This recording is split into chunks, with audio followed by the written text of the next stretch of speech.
Hello everyone, I'm Professor Jack Hannam and I'm the past president of the British Society of Soil Science. So we've got all the presidents on the webinar today. It's very exciting. And this is our first webinar for 2026. Before I welcome my presenters here, I'd just like to introduce the British Society of Soil Science. So we're hosting today's webinar. We're an established membership organisation and charity, and we're committed to the study of soil in all of its widest aspects. We bring together those working in academia, and we have a growing membership amongst practitioners and industry and those people that are actually implementing soil science on the ground. And we also welcome anyone actually with a keen interest in soils who wants to become a member of BSQ. We're planning about 10 webinars over 2026, so do keep an eye out for further details on our website. And then just as a bit of housekeeping before we begin the presentations, as you're aware, your microphones have been muted, and Paul and Lizzie are doing a joint presentation, and then we'll get the question, I'll go open to a Q&A session after the presentation. So if you want to ask questions, just pop them in the questions box and I will get to those at the end of the presentation. Just make sure they're there by about 10 to 1, so we get a chance to go through lots of very interesting questions that you're going to ask about what's coming up with BSQ. So today's presentation also has been awarded CPD points, so BASIS and NROSO points, so please contact the executive office at the email that you can see on the screen there if you'd like to claim BASIS points for this. And then finally, as you are also aware, we are recording this webinar, so that will be available on our YouTube channel quite soon after today. Okay, enough of the admin, so let's go on to the presentation. So this is really exciting. It's kind of a look forwards in terms of what's ahead for BSQ. So we've got the current president. So I'd like to introduce Professor Paul Hallett, as I'm sure you're aware is the current president of BSQ. But his day job, he is Professor of Soil Physics at the University of Aberdeen. So he coordinates soil science teaching to senior undergraduates and postgraduate students. His research is finding solutions to agricultural and environmental threats to soils, both in the UK and internationally. He's a soil physicist working on these solutions to food and environmental security, and mainly focused on the interaction between plants, microorganisms, and the physical behaviour of soils. And before joining the University of Aberdeen, which was in 2013, he was theme lead of sustainable production systems at the James Hutton Institute and head of the plant soil interface group, its predecessor, at the Scottish Crop Research Institute, where he's been working. He was working since 1997. So strong Scottish representation of BSQ here. So brilliant to see. And our second speaker, so you also should be aware of this, is Dr. Lizzie Sagoo, and she's the president-elect, so the incoming president for BSQ. Lizzie is Associate Managing Director at ADAS in Sustainable Agricultural Systems and Business, and she's a soil scientist. She's got specialist knowledge, obviously in soils, but also in nutrient management and diffuse pollution of both air and water, primarily in agricultural systems. She joined ADAS in 2003, following a PhD on the recycling of biosolids to short rotation willow coppice, and that was at the University of Leeds. And Lizzie's research at ADAS focuses on agricultural soil science, so includes soil quality, so we mentioned nutrient management, recycling of organic materials to land, and again, diffuse pollution of air and water from agriculture. She's also really interested in precision farming techniques as a mechanism to improve soil and nutrient management as well. Lizzie is one of our STEM champions, so she's a STEM ambassador. She's a Country Trust soil champion as well. I hope we all are soil champions, actually, and a Form for the Future volunteer ambassador. So absolutely, I'm really excited about having this sort of presidential webinar. So I'm going to be quiet now and hand over to Paul and Lizzie to give us a bit of an overview of what's forthcoming for BSQ in the next year, or perhaps beyond that too. So over to you. Okay, thank you very much, Jack, for that nice introduction. I'm assuming my slides are sharing okay? Yep, that's perfect. Thanks, Paul. Yep, excellent. So Today, what we'd like to do is actually look back a bit on what's happened in 2025. It'll give you a bit of an idea about some of the activities that we've now got planned for 2026 as well. There's a range of different topics. I'm going to talk a lot on what we've achieved, how we're going to increase the exposure and development of BS Cubed, and a state of soil science report and education initiatives that we have. And then Lizzie's going to talk more about some of our outreach activities planned for this year. And then during her presidential term, BS Cubed is going to celebrate its 80th anniversary, and it's also going to host Eurosoil 2028, which we'll tell you a bit more about as the talk goes on today. Now, BS Cubed is about one thing and only one thing, and that's our members. And I want to start off today just by congratulating two massive achievements from a couple of our members. The first is to Professor Dame Lorna Dawson, as I'll now call her from now on. So Lorna is, I think, the first person ever to receive a damehood in soil science. Also in the past, I think it was probably almost 100 years ago, that someone received either a knighthood or damehood in soil science. This is a massive achievement. It reflects Lorna's contribution to the discipline. She's not only an exceptional scientist, she also has massive impact on her work on soil forensics, which she's basically set up as a new discipline, and is also an incredibly good citizen for soil science. She was part of the IPSS committee back in 2010, and she continues to be a very active member of the society. The other person I want to congratulate as one of the great wins for our society is Dan Evans. Dan Evans was awarded a UKRI Future Leaders Fellowship.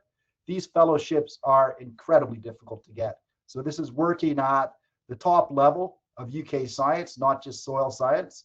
And it really reflects his hard work, both in terms of being an exceptional researcher, but again, also a great citizen to the discipline. So you can see him talking to Tony Juniper there. The reason people like Tony Juniper talk to us is we've got members like Dan. And Dan was also incredibly important to our early careers committee and also how that's developed over time. So it's great to congratulate him as well. We also had a change with our patrons. So His Royal Highness the Duke of Gloucester had been our patron for quite some time. He's a really active contributor to the society. You might have seen him at the World Congress of Soil Science. He loved meeting us whenever we saw him. I think we had a discussion with him once about pigeons and where they land within the gardens of Buckingham Palace. But to honor all his input to the society, we launched an Overseas Collaboration Award, which we've called the Duke of Gloucester Award. And this really reflects that British Society of Soil Science members are active in training people internationally. We're also active in working internationally, and we would like to support the activities of people around the world just to enhance soil science everywhere. When we were thinking about who to replace the Duke of Gloucester with, we came up with a few names. We were thinking of who could really represent us in terms of science communication, who's got a concern for environmental issues as well. And one name really popped up, and that was Kate Humble. We kind of put her name forward thinking, are we actually going to end up getting her? She's probably incredibly busy. But Kate was quite interested.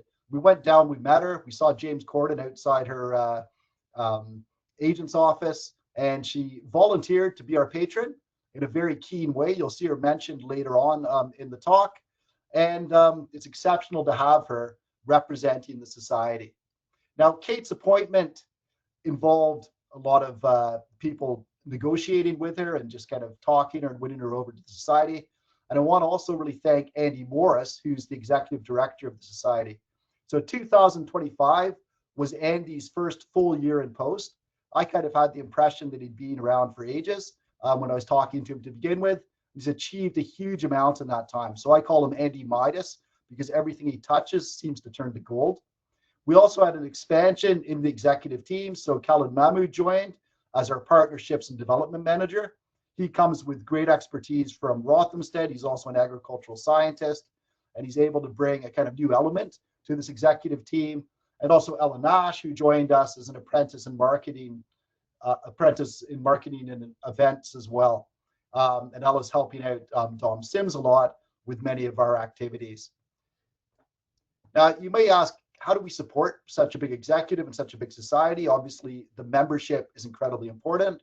Another aspect of this are the journals of the society, where we've got very good collaboration with Wiley, the publishers, so that we get mutual benefits from publishing both Soil Use and Management and the European Journal of Soil Science. So Soil Use and Management celebrated its 40th anniversary. That's me with Fiona Nicholson at the conference where we had the celebrations. In European Journal of Soil Science, it had the 75th anniversary the year before, but Jenny Dungate, who'd been the editor from 2019, decided it was time for retirement and time for someone else to take over editorship of that journal. So 2025 also saw 2 new editors. So Leo Condren joined Soil Use and Management very early in January in 2025. And then in December 2025, Roland Ball joined EJSS as an editor. Both these people bring so much to these journals. So both are either active or people who have had a big involvement with British Society of Soil Science in the past. So they know about the importance of the society in terms of the journals. Both are also incredibly well-known scientists, incredibly accomplished. Leo is a fellow of the Royal Society of New Zealand. He's also the head of his department now in New Zealand. And I think both these names are going to attract a lot of great work towards our publications. So what we want is BS Cube journals really to develop as the member's choice. I'm going to show you some data in the next few slides, just to hopefully win you over to publishing in these 2 journals. They used to be the go-to place for our members for publishing anything. As we're chasing impact factors and other things now, they've got a bit of competition from other journals as well. But as part of the 40th anniversary, Soil Use and Management, the editorial team of it wrote this paper 40 at 40. So you can see that in the November issue of the journal. And if we look at the graph at the bottom left there, you can see that the numbers of publications have been increasing over the decades since it started to be published back in 1985. And so we're now in that last decade up to about 950 papers, keeps on continuing to increase. We can also see, if we look at the trends globally on the right, first of all, in the last decade, there's much more of a global distribution on the authors that we have, being growth markets, particularly in China, but also in Brazil and the United States and Australia. But what we can also see is that the input from UK-based authors is actually starting to decline in terms of its dominance. If you look at this a bit more, so this is data I think I put together about a year ago, but I've just looked at who are the top contributors to our journals, and I've highlighted people who are British Society of Soil Science members. So on the left is Soil Use and Management, right is European Journal of Soil Science. I've got the all-time at the bottom and the last 5 years at the top. We look at SUM, we actually have very few people who are who are forming the top submitters to these journals who are from our membership. The only name that pops up in the top 10 is our former president, Sasha Mooney. We look at all time, though, it's quite dominant with BS Cube members, including some of the other past presidents like David Polson and Keith Golding and Keith Smith. EJSS has fared a bit better, so there's probably a equal mix of people who are some of the top contributors to the journal. And if we look back, we can see that dominance from BS Cube members as some of the submitters of papers. So why is this important? Well, if we look across the world and we look at how publications have trended, the UK used to be one of the real dominant powers in terms of publications and papers. We're now down at number 5, so we produced about 4.4% of papers with the search term soil in it. If we, though, look at highly cited papers, we've actually produced 12% of those papers. So we're global number 3 in that. If we look back at a check that was done a few years before, those numbers are starting to slip a bit. So we're down on our total contribution globally, and we're down a bit on our highly cited. What's important here, this is looking at the total versus the highly cited. Look at the purple box there, which is the UK. And if we look at the share of highly cited papers, our box gets much bigger.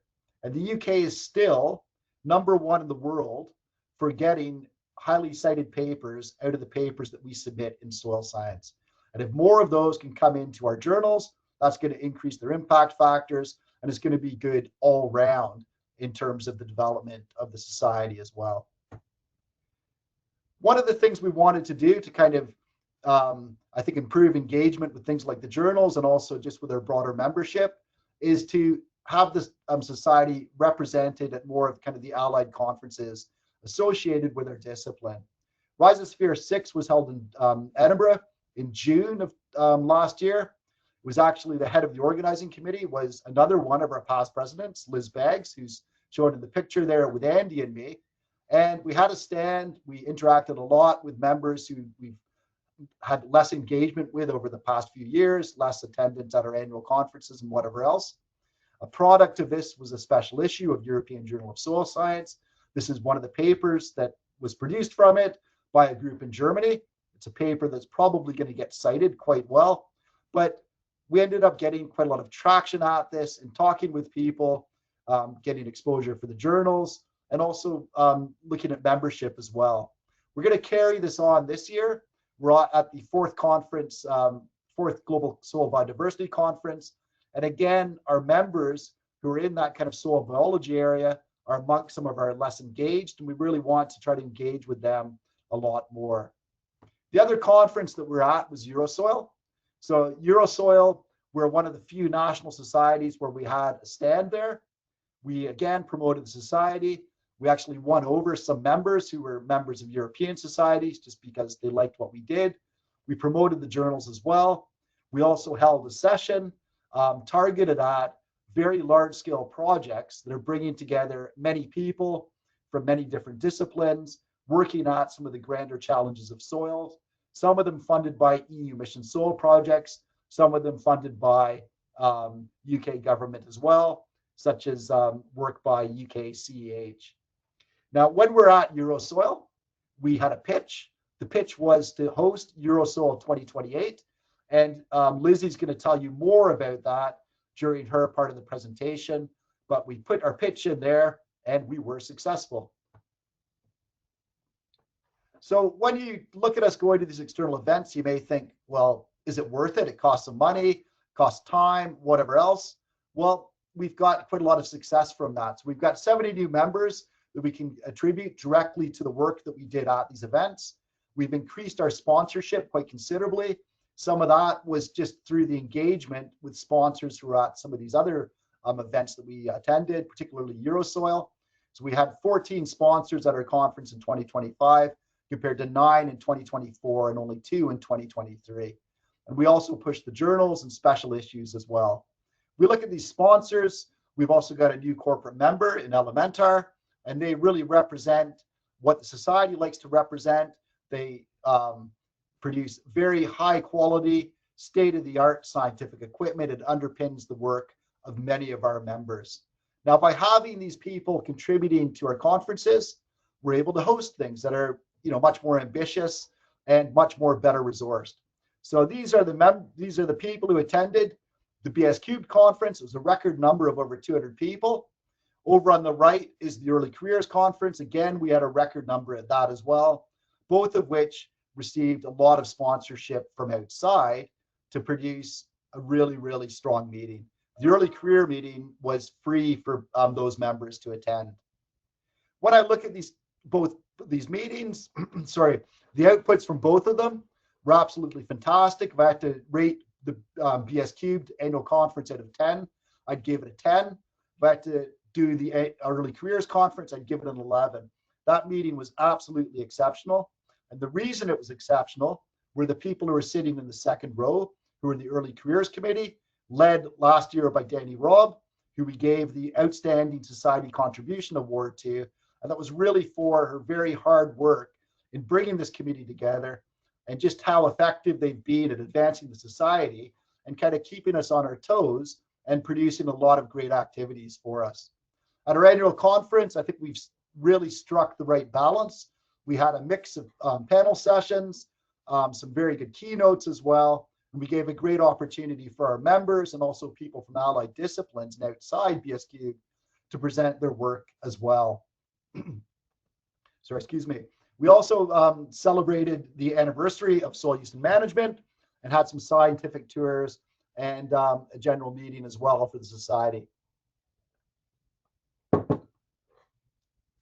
So if we look at this picture here, you can see there's a couple soil scientists, myself and Bruce Lascelles, another former president who's the incoming president of the International Union of Soil Science. I'm from the academic side, Bruce is from industry.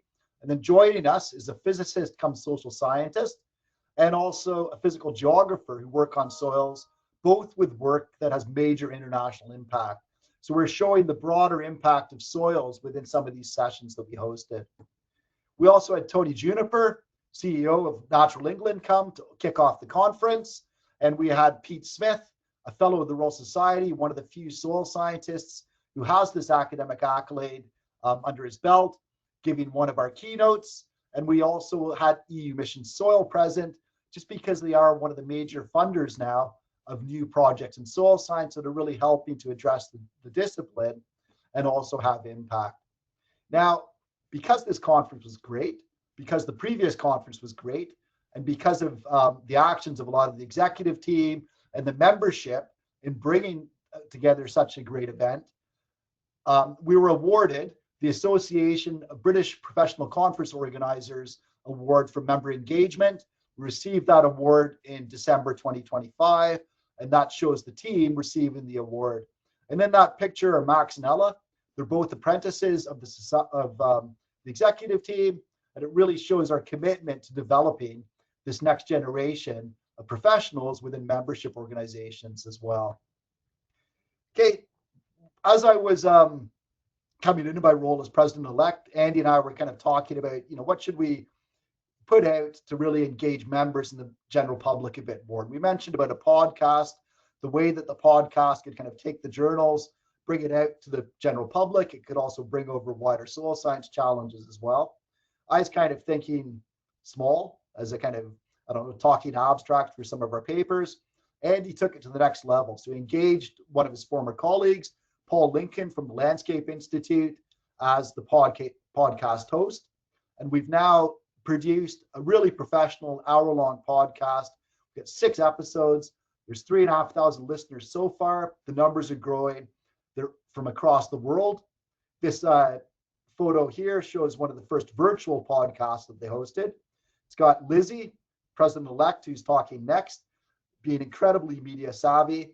And this would have been quite a challenge. She was up with Andy Cato, former Groove Armada frontman, and Kate Humble, who I've introduced already, both incredibly media savvy people. We've hosted quite a few of these events these podcasts over the past year. You can see the titles over on the right. You can download them on Apple Podcasts or Amazon Music or Spotify. So they're very easy to find. The last one we had back in December was an Old Knowledge, Indigenous Wisdom. I really encourage you to listen to that one. It's really, really engaging. Just on Monday, I was at a project meeting with Automogus, who was one of the people who was interviewed. And when you look at these pictures, it really mirrors what we're doing as a society. So these are photographs primarily of a school group, an environment group that's hosted within a school in a rural area within Ethiopia. They're learning about soil conservation measures. And by teaching them this, they're taking it back to their farms, they're taking it back to their families, they're pestering their parents about the importance of soils and its conservation. And it really reflects some of the activities we do. And I think together we can learn a lot from each other. And it shows this value of international partnerships. So we've had some big wins last year. We ended the year on 996 members. Kate Humble is patron. We've got a new contract with Wiley, which means that we've got a greater balance of income coming back to BS Cubed. We won a bid to host Eurosoil 2028 in Edinburgh. We've got Elementor as a corporate member. The United Nations Coalition for Combating Desertification elected Andy Morris, our executive director, as the Western European representative. We've got that ABCO Best Member Engagement. And then Jack Hannum, who introduced us, won not one, but 2 awards at the Women Leaders Awards. And that really reflected her contribution to the development of the British Society of Soil Science. Something we've got planned for next year and we've started work on already is a report on the state of soil science. And this comes off the back of a report that was done on UK plant science by the Society of Biology. We just felt that we needed a document that was easy for us to refer to, easy for us to use for lobbying, really to promote the importance of soil, but also to let us reflect on where soil science is as a discipline, where do we have gaps, and where do we need to work on, or what do we need to work on going into the future as well. So I just want to focus first on education and the kind of skill gaps and careers first. And this is from a paper I wrote last year just on education in soil science. And when we think about it, people always go on about the white boxes at the top. So you think of people finishing secondary school, they'll go in and do a bachelor's in soil science, then they may go in and do a master's in soil science, and then a PhD in soil science. The truth is, very few people follow that pathway. I think I was talking with one of my colleagues who said that we were probably amongst a dying generation of people who did come through that route into soil science. Much more often, people are coming into soil science from other disciplines. There's a lot of good things about that because we're bringing in specializations from elsewhere.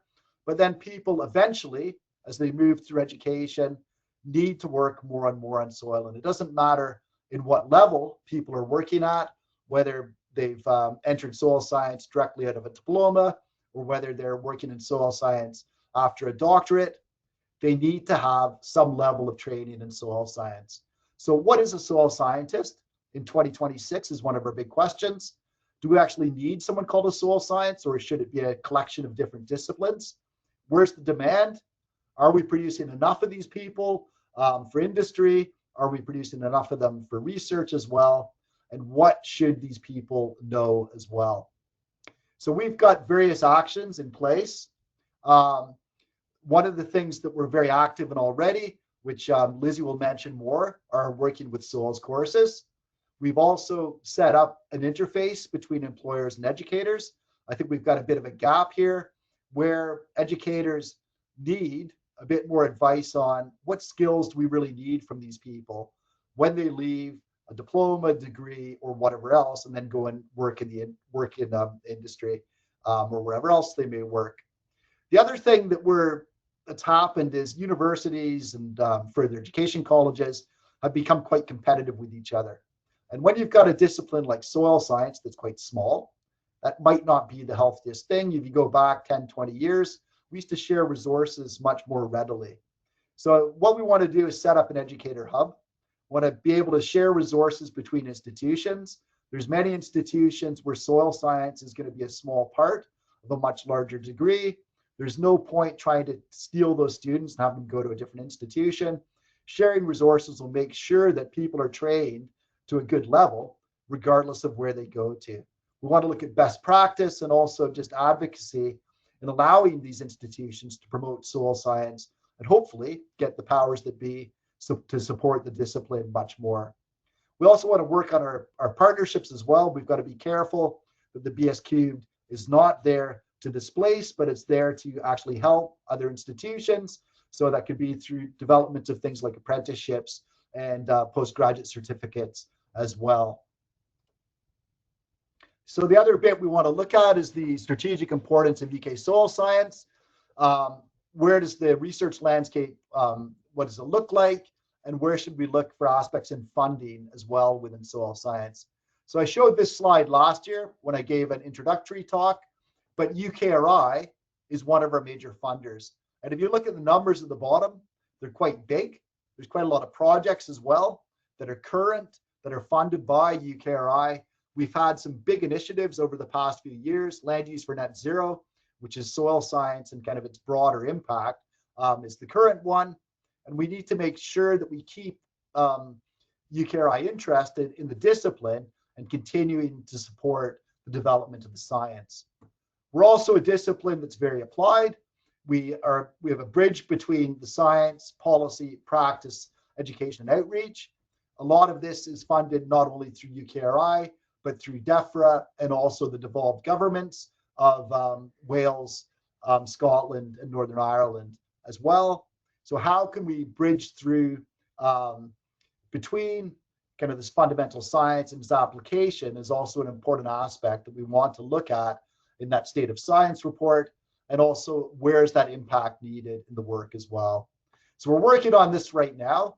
You may receive an email in the next few weeks requesting you to join a steering group or requesting for your input in some of these sections. So hopefully we can get a lot of member engagement to help us with this as well. So that's everything I want to present. I'm going to hand over to Lizzie now to present her part of the presentation. Perfect. Thanks, Paul. Next, can you move the slide on? Oops. Thank you. Yeah, hi everyone. So following on from where Paul left off, I want to talk a bit about what the Society are doing in terms of education and outreach, which is something that I'm very enthusiastic and passionate about. It's also an important area of the Society's vision and strategy. So if you'd looked at the strategy document, you'd see that supporting and encouraging the education of soil science, inspiring future generations of soil scientists, and ensuring high standards of professional practice for those working in soil. They're three key objectives of the Society's strategy. And under kind of the banner of education and outreach, we can kind of split it up. So we've got training and CPD for existing members. We've got education in schools, and we've got outreach activities. So under the CPT activities, we've got the Working with Soils training courses, which I've got a bit of information on the next slide. And we've got the annual conference and the regional group meetings. So this year, the annual conference will be in Aberdeen in December, and throughout the year, there'll be a series of regional soil discussion group meetings as well. The Society and many of our members are also actively engaged in activities to support soil science and outreach activities to raise the profile of soil science with wider public. Next slide, please.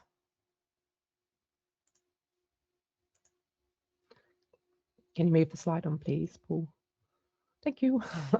The Society, the Working with Soils training courses. So the Society run our own training courses under this banner of Working with Soils to encourage education of soil science and ensure these high professional standards. So this year, the training courses will be taking place later in the year from September through to the end of the year. There's a QR code on the screen there. If you scan that, that will take you to the relevant page on the website. So this year we're going to plan to have a practical introduction to soils in Great Britain, a practical introduction to the role of soils in catchment management, and an introduction to soil classification, and an introduction to ALC. So 4 courses we're planning on running. If you go to the website, you can register your interest. So if you are interested in attending, if you register your interest, then we can get in contact with you when the dates are confirmed.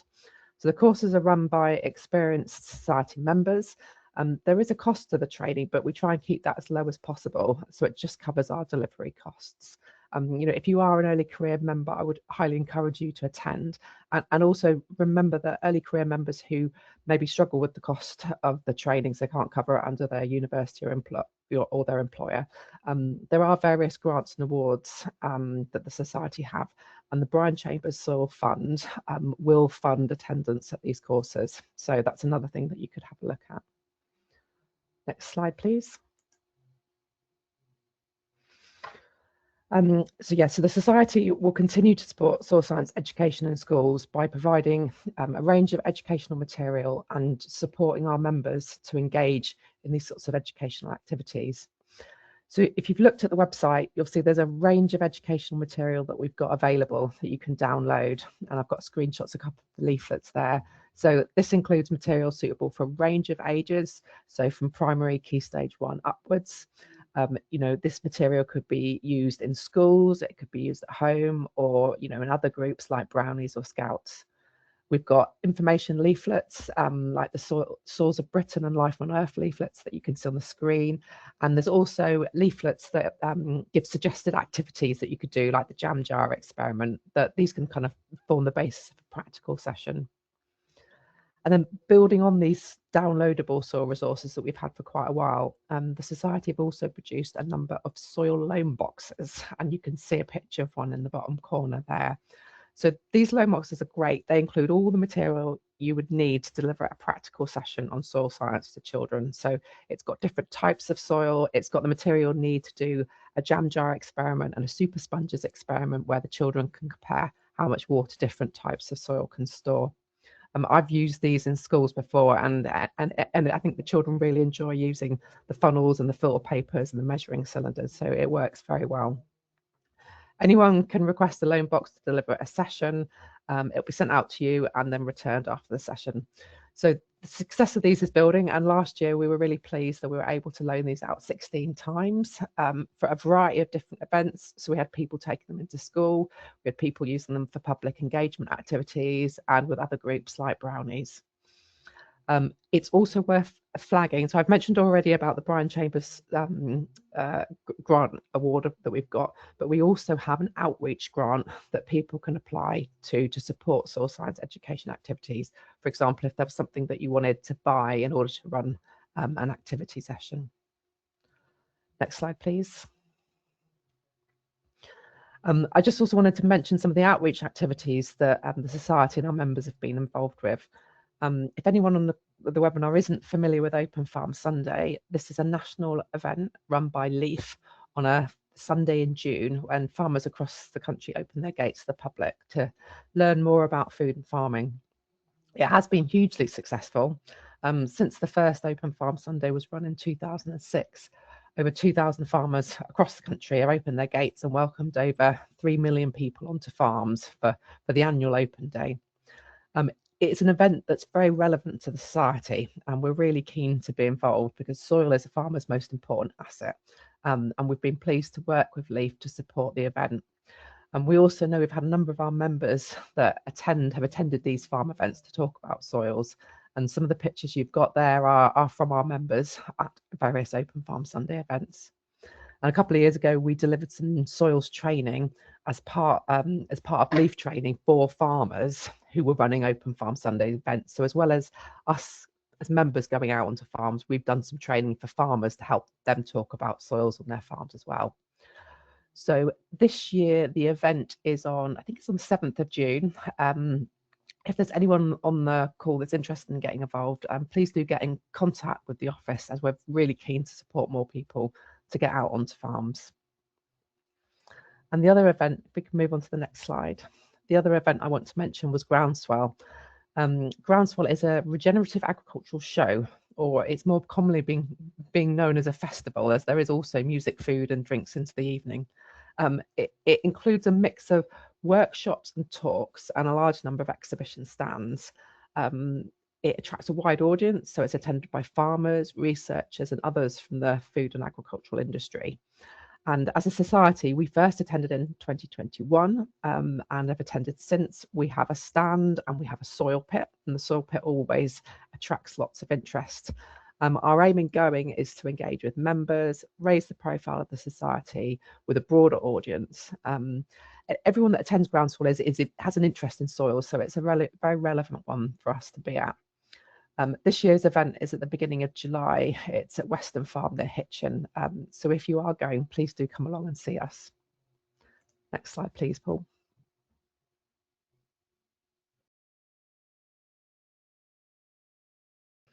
So looking a bit further forward, we have our 80th anniversary year coming up in 2027.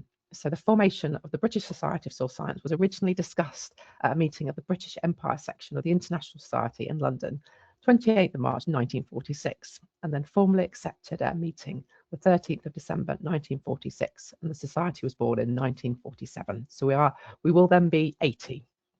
So we're preparing a number of activities to mark and celebrate our anniversary year in 2027, and you know we have a lot to celebrate.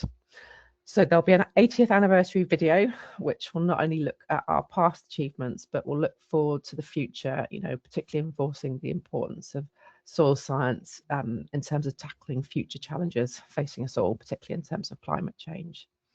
So we'll be looking to engage our patron, Kate Humble, in this, and we'll be recording the video throughout this year for publication next year. Ed, a part of the executive team, is also working with the policy subgroup to create a soil health charter, which will launch during our 80th year. And our outreach committee are also very enthusiastically looking at the possibility of commissioning a celebratory beer or wine, which we could have at our annual conference. So look out for that. Next slide, please. We also Perfect, thank you. We also want to use our anniversary as an opportunity to feature our members, so members past and present, and other pioneers of soil science to celebrate their achievements. So we know more about the achievements of our current members, but we'd also like to feature previous members and other sort of pioneers of soil science. So people like Winifred Brenchley and Frances Kay, who were both working on soils before the society was formed. So Winifred was an agricultural botanist, and she was the first female scientist at Rothamsted. She did some pioneering work on plant micronutrients and demonstrated the role of boron as an essential nutrient for plants. Frances Kay was a pioneering and only female soil surveyor in the 1920s and 1930s.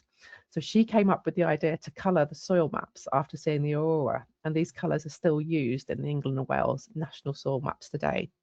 So she was definitely a trailblazer of her time, and she was known for doing her surveying on a bike, and then she put the samples on a train back to Reading Uni, where she'd then get them analysed in the lab. So information on the work of our early members and other people like this is not as easily accessible to us, but we know it's often passed down through organisations.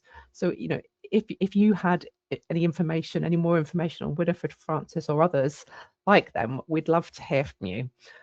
Please also have a think about other more recent influential soil scientists that you'd like us to feature and send your suggestions to us. And then look out for our features and blogs on them during our anniversary year. Next slide, please.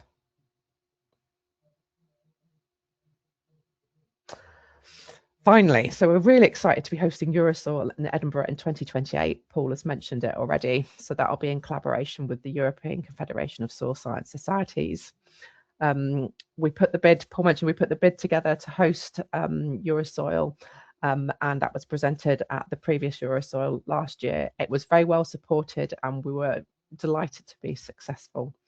And a big thanks to Andy from our executive team and Paul, who put a lot of work into that. The theme of the conference will be Soil at the Heart of Society, and the conference will celebrate the diversity and importance of soils across Europe and beyond.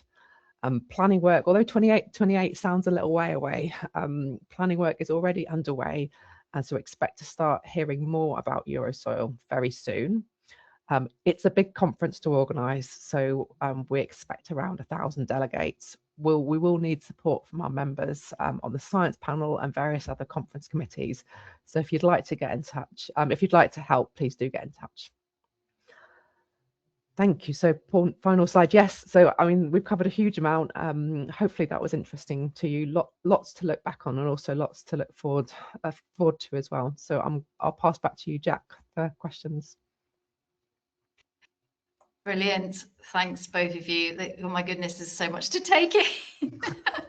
Not just in terms of what we've done last year, but also what's in the pipeline for 2026 and beyond. So I'd just like to encourage the audience to type their questions in the box. Nothing's come through. Sometimes they take a bit of time. So if you've got anything or even a comment or something, please put it in there, and I will ask it on to the speakers on your behalf. So of course I've got a question. Hopefully this should be a fairly easy one to answer, really. So it's to both of you. What are you most looking forward to and why? So it can either be something happening next year or the year after. But yeah, from the president's perspective, I think it'd be really nice to hear. It's very difficult to choose, I know, but I don't know whether Paul, you want to go? Or yeah. I can be easily biased on this because it's an easy one for me. Hosting the annual conference in Aberdeen will be one of my highlights for this year, I think. And then also this year is the year of the World Congress of Soil Science. I think, again, we should make a big splash there, particularly since our former president is going to be their new president of the ISS. And there are some other events where I think we will have quite good traction. I'm also really looking forward just to seeing all the information come together for the soil science report. I think we'll have something very strong that can be used to help develop the discipline, and also kind of connect from many of our kind of industry members and applied members, and then what we need to actually teach within universities as well. Yeah, I think that's really important, is actually, and again, I guess this is a cry out to the members on the call as well.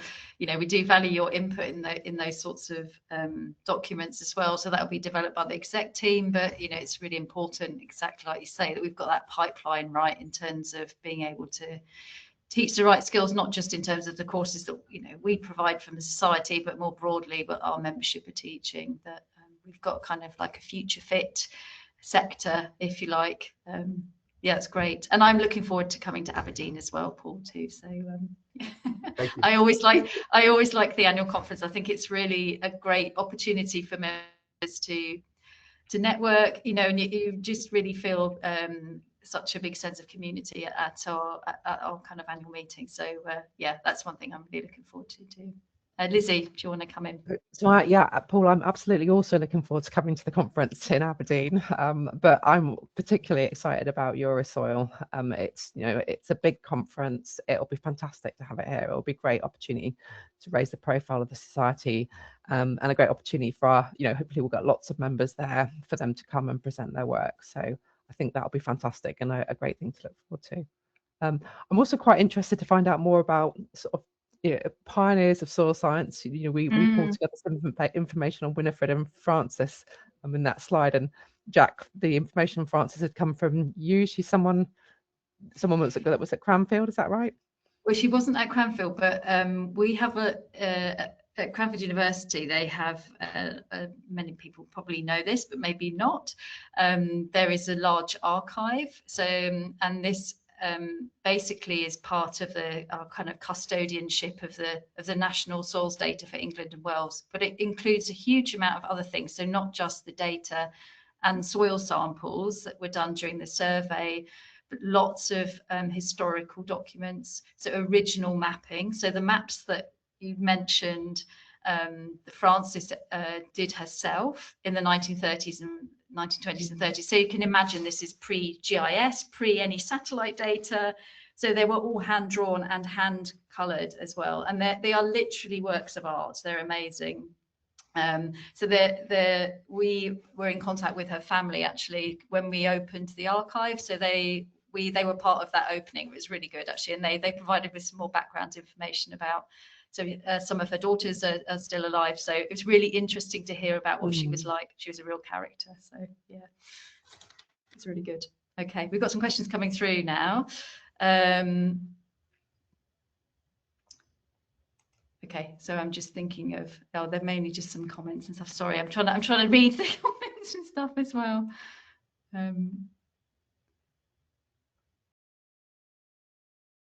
there's a suggestion around perhaps preparing something like a press release or photo prepared for publication in the journals, maybe for things like other types of journals. Yeah. So the Society of Garden and Landscape Designers and people in the kind of construction industry. So I think that's a good could point. attract some other people that may not be. Yeah, it's a really good idea. Yeah, thank you. That's a good point from Susan, who's on our outreach committee, and we'll be looking that the outreach committee is taking a lead on some of the anniversary work. So yeah, well, that will definitely look into that.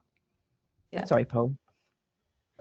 No, we have been toying with the idea of an industry journal as well, as for an industry magazine, as part of the society as well, and we're just working out the best way to implement that.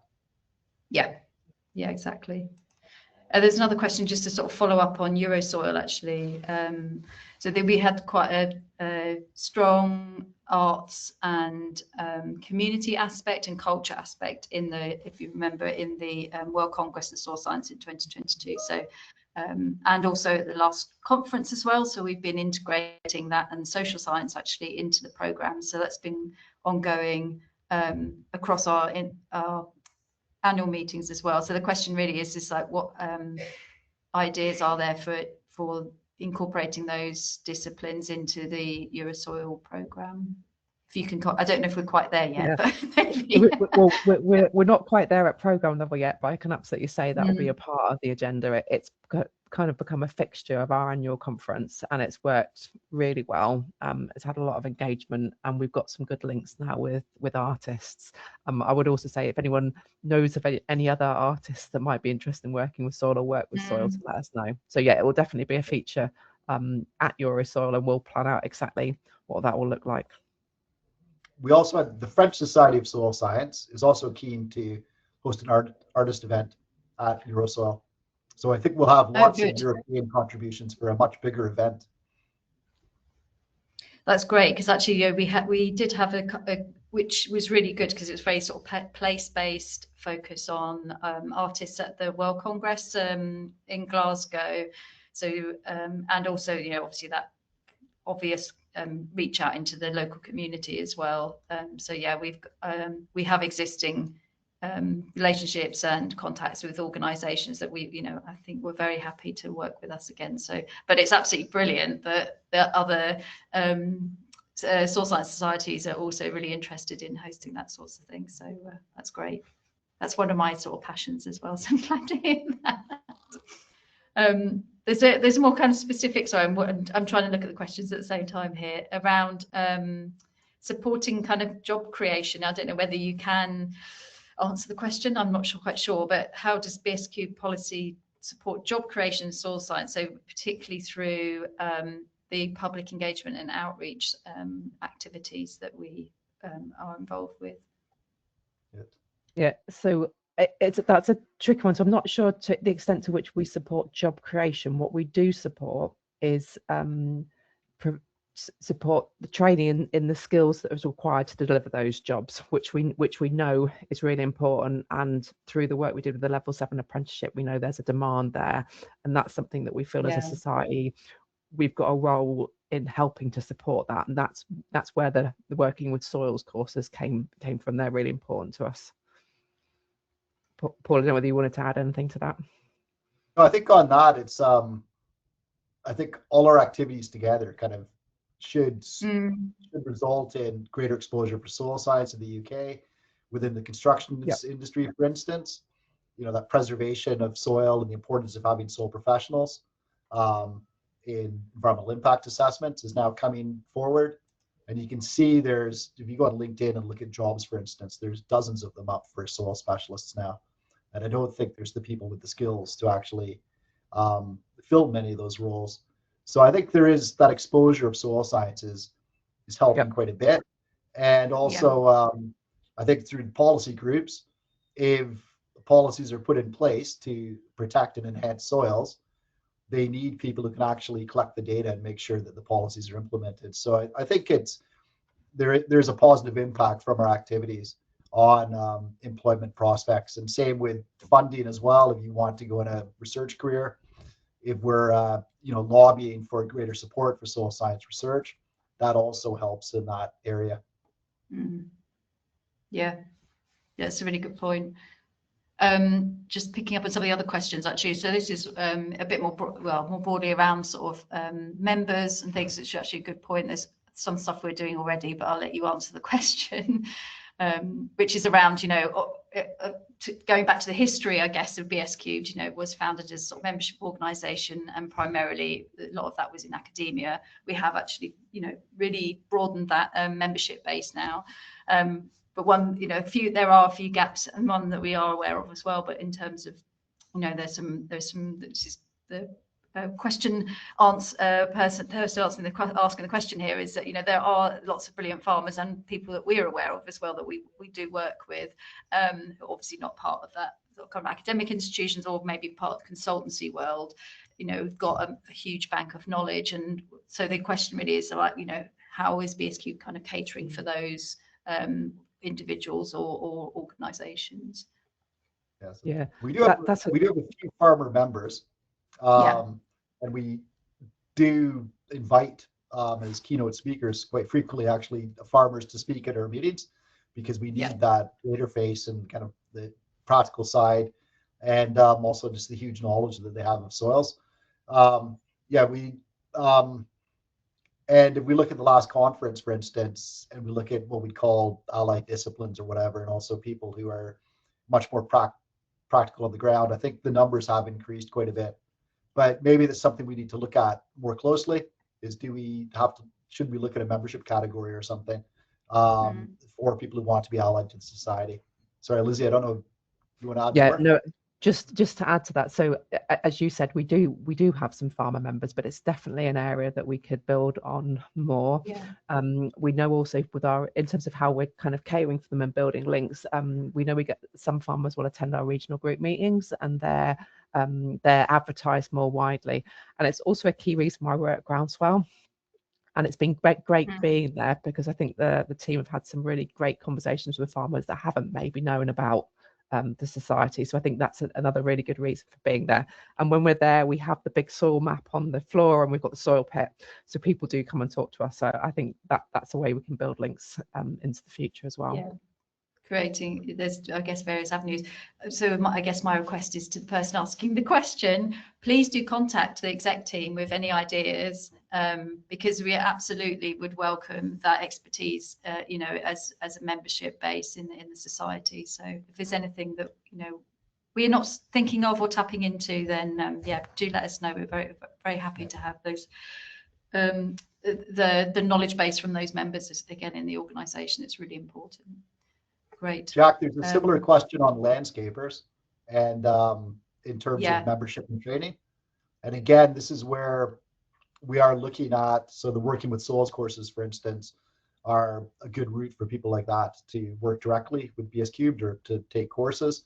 But we have a growing partnership with the Landscape Institute as well, and also with other societies such as Syria and other groups. And that hopefully is going to allow all of us, I think, to benefit from the activities of some of the other professional societies. Yeah, I think that's really important in terms of, you know, we're not operating it as a solo operation here.